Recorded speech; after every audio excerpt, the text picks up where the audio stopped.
Hello guys, welcome back to my YouTube channel. My name is Manish Gupta and you're watching BSCG Lectures. तो guys एक बार फिर से आप सभी का स्वागत है हमारे YouTube चैनल पर। तो जैसा कि गाइज मैं आप सभी को बता दूं, आज हम एक नए कोर्स बुक के साथ, यानी इसका कोड है BZYCT135 और कोर्स टाइटल है आपका फिजियोलॉजी एंड बायोकेमिस्ट्री, जिसमें कि हम यूनिट 1 में न्यूट्रिशन एंड डाइजेशन के बारे में पढ़ने वाले हैं। इससे पहले भी हमने यूनिट 1 के ऊपर एक वीडियो बना रखा है जिसमें कि हमने क्या है प्रोटीन के बारे में पढ़ा था, आप सभी जानते होंगे। और ये जब वीडियो ड्रॉप आउट हुआ था तो देन काफी अच्छा खासा इस पे रिस्पांस हमें देखने को मिला और काफी ज्यादा रिक्वेस्ट भी आए कि इस यूनिट से आप और भी वीडियोस वगैरह बनाएं। तो देन हमने डिसाइड करा कि इस पे और भी वीडियोस वगैरह बनाते हैं।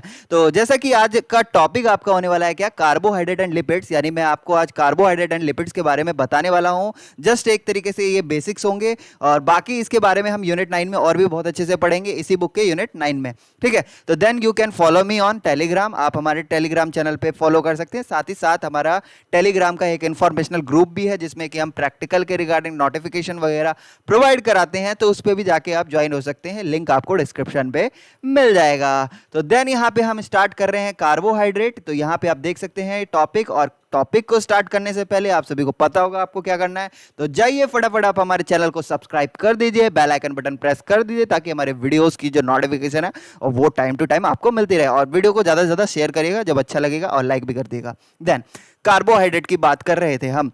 तो कार्बोहाइड्रेट होता क्या है? तो carbohydrate just a type of biomolecules. आप सभी जानते हैं कि ये एक प्रकार का बायोमॉलिक्यूल होता है। बायोमॉलिक्यूल कह लीजिए या ऑर्गेनिक मॉलिक्यूल्स कह लीजिए। ठीक है, अब ये कार्बोहाइड्रेट कहने का मतलब ये है कि कार्बोहाइड्रेट ही एक बायोमॉलिक्यूल है? नहीं, इससे पहले हमने प्रोटीन के बारे में पढ़ा था और इसके बाद हम लिपिड के बारे में पढ़ेंगे।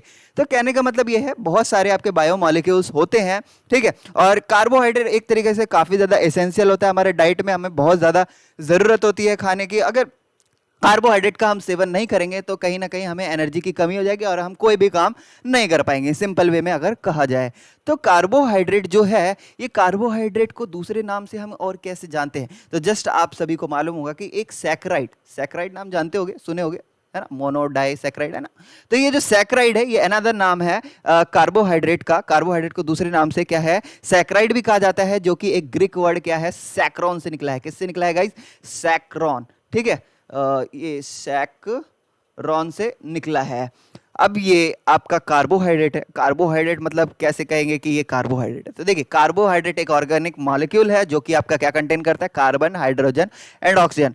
लेट अ मिनट, एक मिनट, एक मिनट। आपने कार्बोहाइड्रेट में भी आपने क्या है, कार्बन, हाइड्रोजन, ऑक्सीजन के बारे में सुना। इससे पहले मैंने जब प्रोटीन पढ़ाया था तो उसमें भी कार्बन, हाइड्रोजन, ऑक्सीजन प्रेजेंट था। इसके बाद में जब लिपिड पढ़ाऊंगा तो उसमें भी कार्बन, हाइड्रोजन, ऑक्सीजन मिलने वाला है। तो कहने का मतलब ये सभी एलिमेंट, ये सभी एटम्स कैसे एक मतलब सभी कंपाउंड में मौजूद हो सकते हैं? तब तो इन्हें सेम नाम से बुलाना चाहिए? नहीं जी, यहाँ पे आपको एक बात का ध्यान रखना है कि कार्बोहाइड्रेट आपका तभी फॉर्म होगा जब आपका क्या होगा, रेशियो जो इनका होगा कार्बोहाइड्रेट में, कार्बन, हाइड्रोजन, ऑक्सीजन का 1:2:1 में अगर हम जब कभी मिलाते हैं, बनाते हैं, तो देन आपका ये कार्बोहाइड्रेट फॉर्म होता है। तो याद रखिएगा, सभी बायोमोलिक्यूल्स एक ही एलिमेंट से बने हो सकते हैं, लेकिन इनमें रेशियोज का डिफरेंस आपको मिल सकता है। तो थोड़ा सा एक स्टेप और आपको आगे बता देता हूं कि ये जो कार्बोहाइड्रेट होते हैं आपके, कार्बोहाइड्रेट आपके एल्डिहाइड के भी डेरिवेटिव्स होते हैं, है ना। पॉलीहाइड्रोक्सी, यहां पे मैं जस्ट लिख देता हूं, पॉलीहाइड्रोक्सी एल्डिहाइड के भी डेरिवेटिव्स होते हैं। और साथ ही साथ अगर मैं बताऊं आपको, ये दूसरा आपका कीटोन्स के भी डेरिवेटिव्स हो सकते हैं। इसके अलावा हाइड्रोलाइसिस करके भी बहुत सारे कार्बोहाइड्रेट को क्या है, बनाया जाता है। तो यहां पे कार्बोहाइड्रेट के ये डेरिवेटिव्स हो गए। ठीक है, तो बात करें हम कार्बोहाइड्रेट की, तो कार्बोहाइड्रेट आपका क्या क्या, उसके अंदर क्या क्या चीजें होती हैं? तो देखिए, यहाँ पे ग्लूकोज हो सकता है कार्बोहाइड्रेट में, शुगर हो सकता है, स्टार्चेज हो सकता है, ये सभी आपके प्रेजेंट हो सकते हैं कार्बोहाइड्रेट। जस्ट हम किसी एक टर्म को नहीं कह रहे, ये जस्ट अ फैमिली है एक प्रकार की, जिसमें कि डिफरेंट डिफरेंट सैकराइड्स आपको मिल जाएंगे। और ये भी सैकराइड्स बाद में बताऊंगा ये चीज़, है ना।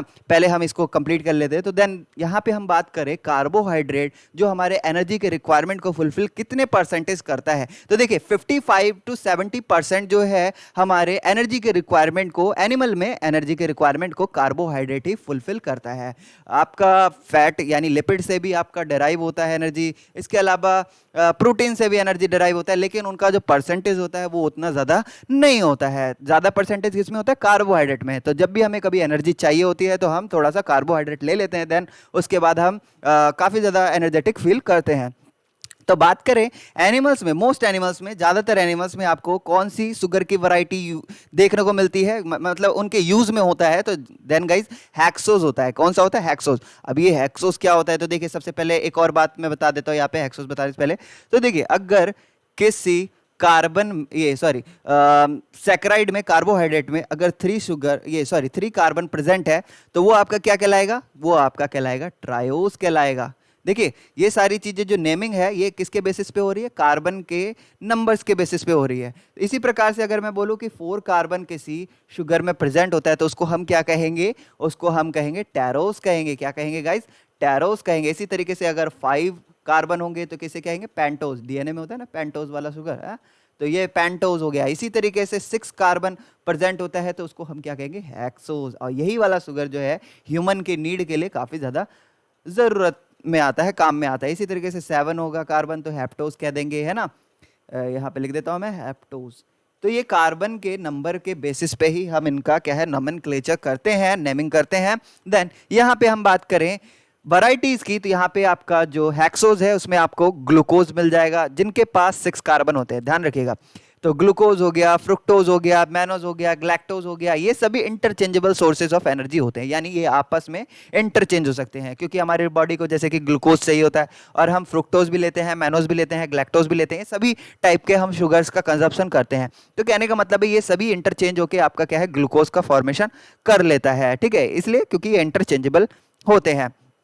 अब हम बात करें पर्टिकुलर यहाँ पे, जैसे कि कोई भी कार्बोहाइड्रेट रियली एक तरीके से कंसीडर नहीं किया गया है एसेंशियल यानी जो कि आपके डाइट से ही फुलफिल हो सकता है, बाकी आपके बॉडी में फॉर्मेशन नहीं होता। तो ऐसा किसी भी कार्बोहाइड्रेट को अभी तक नहीं किया है। अगर हम सिमिलर वे में अगर हम बात करें अमीनो एसिड्स, है ना, अमीनो एसिड्स क्या है? आपका एसेंशियल और नॉन एसेंशियल दोनों होता है। यानी एसेंशियल कहने का मतलब है जो कि आपके डाइट के द्वारा फुलफिल हो, और नॉन एसेंशियल जो कि आपका बॉडी ही फॉर्म कर ले, जो कि आपके क्या है? पहले से जो प्रेजेंट होते हैं। तो याद रखिएगा आपके कार्बोहाइड्रेट जरूरी नहीं है कि वो सिर्फ एसेंशियल ही हो, है यहाँ पे ध्यान दीजिएगा। तो कार्बोहाइड्रेट को अगर हम ये मान ले कि कार्बोहाइड्रेट को हम कंसीडर कर ले कि ये एसेंशियल है ना, जस्ट एसेंशियल, तो वो क्या करेगा? Growth of certain animal will be better when feeding a particular type of sugar. यानी अगर जब हम उस एनिमल को उसी टाइप का, पर्टिकुलर टाइप का, कोई भी पर्टिकुलर टाइप का हम क्या है? कार्बोहाइड्रेट देते हैं, मतलब कोई भी नहीं, जस्ट वो पर्टिकुलर टाइप का जिसमें कि उसका जो ग्रोथ है वो और ज्यादा बेटर हो जाए, तो देन एक तरीके से ये जब एक्सपेरिमेंट किया गया किसी एनिमल के साथ या फिर कहें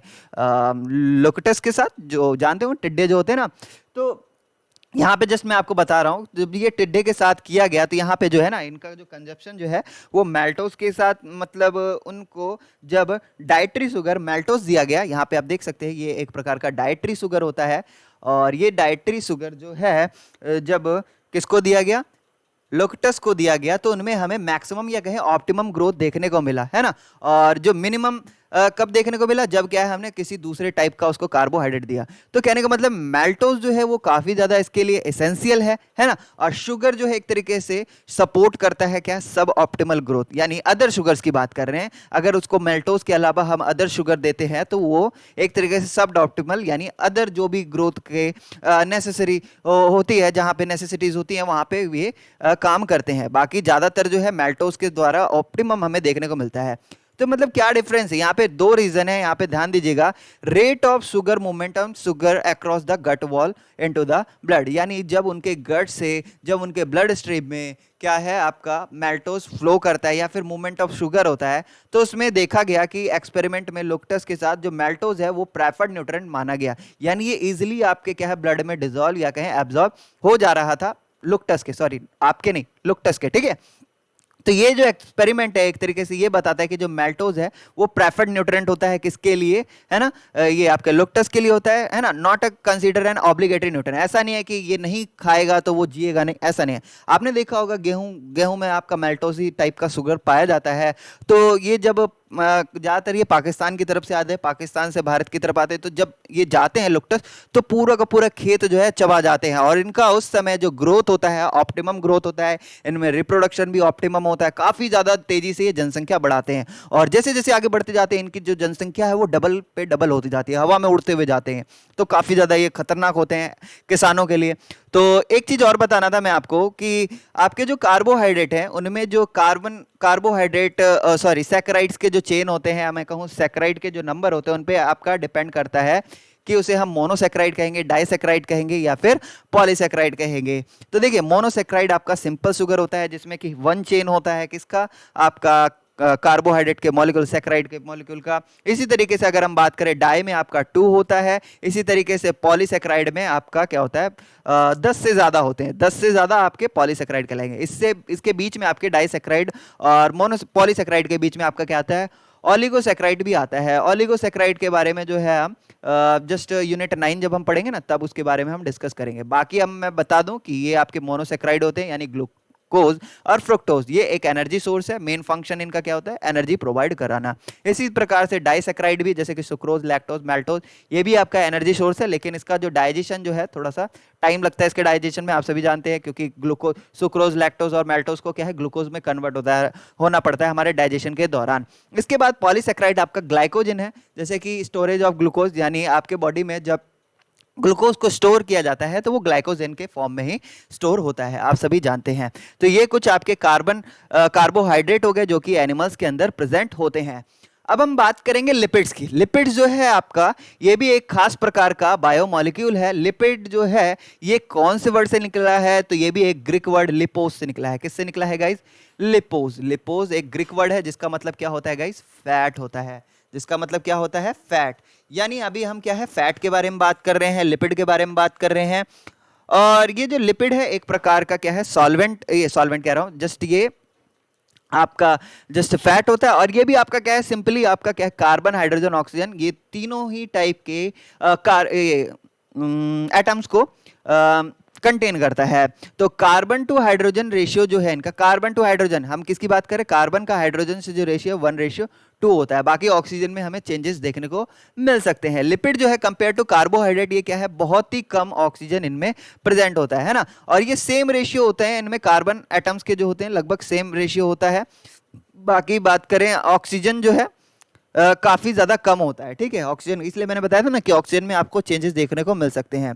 और ये भी जानते होंगे आपका ये जो लिपिड्स होते हैं हमारे सेल वॉल के अराउंड होते हैं, और साथ ही ये विटामिन को एब्जॉर्ब करने के लिए भी काम आते हैं। विटामिन, वैसे विटामिन जो कि फैट सॉल्युबल होते हैं। कौन से होते हैं फैट सॉल्युबल, क्या आप बताएंगे?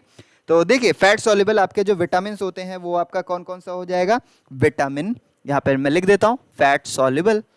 इसके बारे में हम पढ़ेंगे, जब विटामिन के बारे में पढ़ेंगे तो इसके बारे में भी हम जानेंगे। Vitamin A, vitamin D, vitamin E and vitamin के, ये सभी आपके फैट सॉल्युबल विटामिन होते हैं, जिसका मतलब ये सॉल्युबल किस में होते हैं, ये ADE में ही आपके जाके सॉल्युबल हो जाते हैं, ठीक है। देन बात करें सभी प्रकार के एनिमल टिश्यूज में आपका लिपिड कंटेन करता है। मैंने बताया था कि एक एसेंशियल कंपोनेंट है सेल मेम्ब्रेन के फॉर्मेशन के।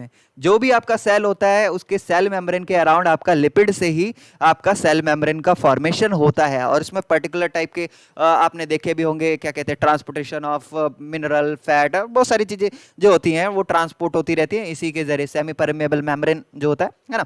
तो बहुत आप बात करें बहुत तरह तरह के आपके लिपिड्स आपको देखने को मिल जाएंगे आपके बॉडी में, एक प्रकार के नहीं यानी कई प्रकार के आपके क्या है लिपिड्स पाए जाते हैं। अब मैं बता दूं कौन कौन से हैं। तो देखिए आपके जो लिपिड के कुछ क्लासेस जैसे कि फैटी एसिड हो गया, या फिर क्या हो गया इकोसाइनाइड्स हो गया, फिर ग्लिसराइड्स हो गया, या फिर स्टेरॉइड्स हो गया, और एक फॉस्फोलिपिड्स भी है और ग्लाइकोलिपिड्स भी है। ये आपके कुछ आपके इंपॉर्टेंट क्लास हो गए जिनके अंदर आपके डिफरेंट डिफरेंट टाइप के जो लिपिड जो होते हैं ना, मतलब ये जो हमारे बॉडी में प्रेजेंट होते हैं। अब लिपिड जो है स्टोर कहाँ होता है, तो store as a fat store होता है ना, सर्टेन टिश्यू में। एडिपोज टिश्यू के बारे में तो आप सभी जानते ही होंगे, है ना। एडिपोस। देन ये एक प्रकार से इसेंशियल होता है किसके लिए, डाइवर्स फंक्शन के लिए। डाइवर्स फंक्शंस कौन सा, तो यानी आपका जो स्टेरॉइड हार्मोन्स होता है, स्टेरॉइड हार्मोन्स है ना, जस्ट बॉडी बिल्डर भी इंजेक्शन के थ्रू लिया करते हैं ये सारी चीजें, तो ये भी हमारे बॉडी के अंदर ही एक तरीके से इनका फॉर्मेशन सिंथेसिस हो जाता है। तो ये डाइवर्स फंक्शन यानी स्टेरॉइड हार्मोन के फॉर्मेशन में काफी ज्यादा यूजफुल होता है लिपिड। और बात करें इंसुलेशन एंड पैडिंग, ये इनमें भी क्या है आपके काम आता है। एज ए कैरियर बात करें, फैट सॉल्युबल होता है, जैसे कि ADE को आपका जो है लिपिड ही क्या है डिसॉल्व करता है अपने अंदर। यहाँ पे एक और चीज मैं आपको बता दूं, आपके जो लिपिड्स जो है 3 क्लास में, वैसे तो यहाँ पे मैंने 4-5 क्लास बताए, लेकिन इनके मेन क्लास कैसे होते हैं, जैसे कि बात करें आपका सिंपल हो गया, सिंपल, फिर उसके बाद कंपाउंड लिपिड हो गया, फिर उसके बाद आपका कौन सा हो गया, प्रिकर्सर हो गया, प्रिकर्सर हो गया, फिर उसके बाद आपका कौन सा हो गया, आपका डेराइव्ड लिपिड्स हो गए। ये आपके कुछ क्लास हैं लिपिड्स के, है ना, जिसके बारे में हम यूनिट 9 में पढ़ेंगे और भी ज्यादा डिटेल में।